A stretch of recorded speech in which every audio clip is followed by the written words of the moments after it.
നമ്മൾ സംസാരിക്കാൻ പോകുന്നത് ജിൻഡപ്പനെ കുറിച്ചാണ്.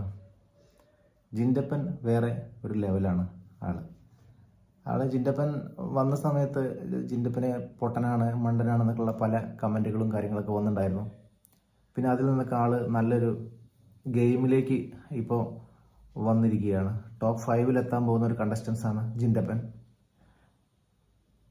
പിന്നെ ജിൻഡപ്പനെ കുറിച്ച് പറയുകയാണെങ്കിൽ, ജിൻഡപ്പൻ വഴക്കും കാര്യങ്ങളൊക്കെ ഉണ്ടാകുമ്പോൾ അതിൽ ഒന്ന് സോൾവ് ആക്കി കൊണ്ടുവരാനും പിന്നെ ഒരുപാട് പ്രശ്നങ്ങളിൽ നിന്നൊക്കെ വേർതിരിക്കാനൊക്കെ അദ്ദേഹം നല്ല ശ്രമിക്കുന്ന ഒരാളായിട്ടാണ് നമുക്ക് തോന്നിയിട്ടുള്ളത്.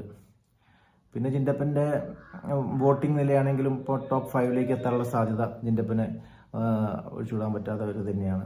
പിന്നെ ഏതൊരു ഗെയിം അദ്ദേഹത്തെ ഏൽപ്പിക്കുകയാണെങ്കിലും, ഒരു ക്യാപ്റ്റൻസി ഏൽപ്പിക്കുകയാണെങ്കിലും, പിന്നെ ഒരുപാട് രീതിയിൽ അദ്ദേഹം പെർഫോം ചെയ്യുകയാണെങ്കിലും ഒക്കെ വളരെ മുൻപന്തിയിൽ തന്നെയാണ് എല്ലാം വരുന്നത്.